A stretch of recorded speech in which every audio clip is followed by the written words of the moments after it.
I'm now on the Unipower GT stand with Gerry Hulford and Gerry Wheeler. Good afternoon, gentlemen, and welcome to the Classic Motor Show 2025. Can I just start off with a little bit of history of how it first started, the Unipower GT car? Okay, well, the Unipower GT was conceived in around about 1965, 64, 65.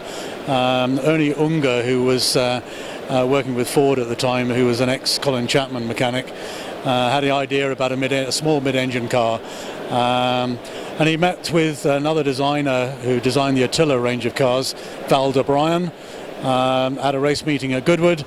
And out of that meeting came the idea that let's go and build a small car.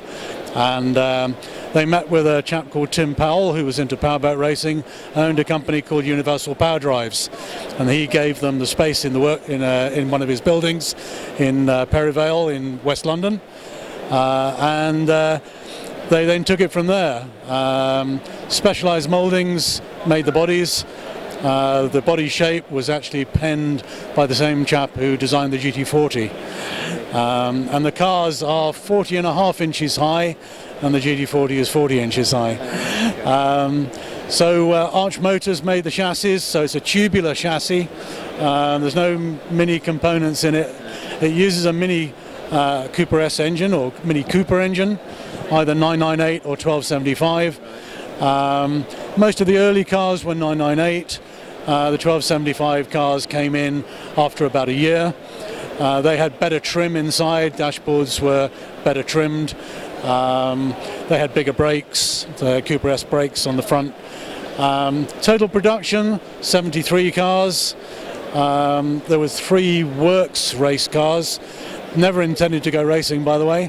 One of their first customer turned up at the launch at the racing car show in January '66 at press day and said, I'd like a competition version, please.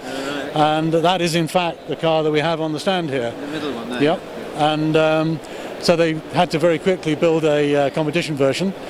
They then built 5 customer versions, but they weren't as sophisticated as the works car. So in the end, there were 3 works cars, and Tim Powell, who'd funded the beginning part of the project, he bowed out probably after about 2.5 years, and a chap called Piers Weld Forrester came along. He was an ex-army captain, reasonably well off, but only 25 years old. And in the January, February of '69, announced to the workshop or the works that he was going to go racing in the World Sports Car Championship with the Unipower, and he commissioned 2 very special lightweight versions to be built.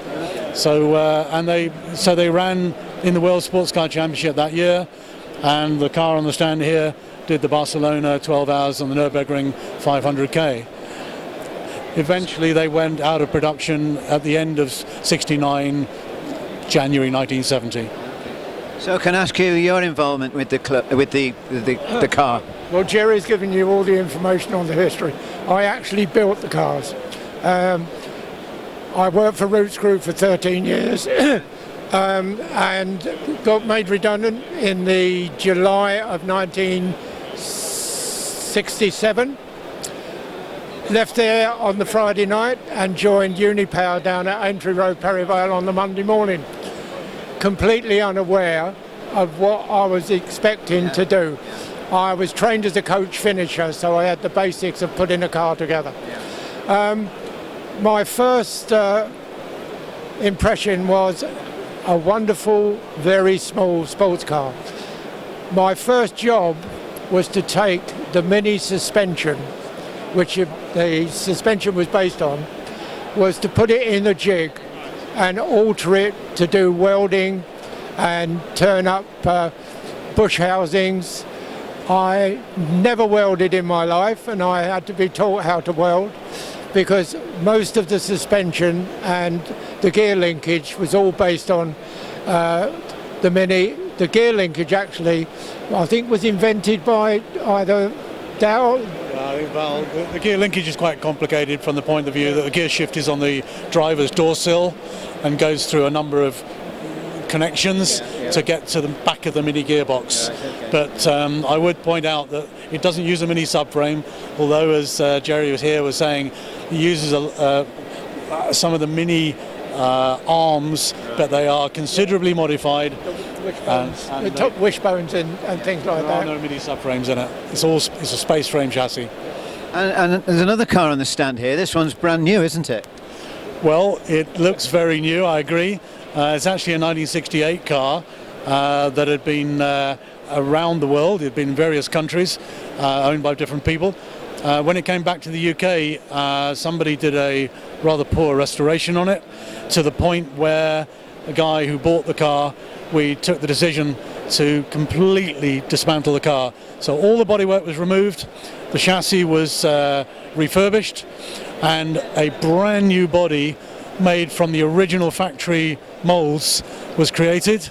About 50 years ago, is that? Yes, and the moulds at that time were probably 55 years old. Brilliant. So they came out pretty well. Yeah. Although the guy who did it, Roddy Bathgate, is an absolute genius with fiberglass. Yeah. He's well known in that industry. Yeah. He's retired now, but they look pretty good, don't they? Yeah, they do. And so we got our left-hand drive version just over here on the far side. Roughly half the production was left-hand drive, Okay. so roughly 50-50. A lot of the cars were exported to America. We had agents in America and they had in Madrid in Spain. So quite a few cars got sold abroad. Yeah. Of the total production of 73, probably we got there's about 16 odd cars in Japan now, Really? because they got bought up in the 80s when there was a big move to buy these sort of cars by the Japanese. Yeah, yeah. The body shell came in as a blank. One of the first jobs we did was to cut all the apertures for the headlights, side lights, and then progressively work through the car to build it to the finished article you see there. There were difficulties with it sometimes. The screen frame, because of the moulding, the roof line had dropped. So to get the screen frame in, we had to lift the front of the roof up. And the problem with that was if you were over exerted, you could split the because it's all fiberglass. Yeah. I mean, wonderful to work on. Everything fitted as it should do. I can remember, I think the last vehicle that left under Piers World Forester Cumberland Avenue. Cumberland Avenue in Park Royal, where we'd moved to from Aintree Road. I think I built the last car virtually by myself, so I don't know where it is now. But it's pretty unique. Yeah, it's probably in Japan, as you say. Yeah. Well, thank you, gentlemen, for all that information. Very interesting, yeah. And, well, you only have to look at it, don't you? Thank you very much indeed. Thank you. All right. Thank you. Thank you. Thanks Thank you. very much. Thank you. Good to see you.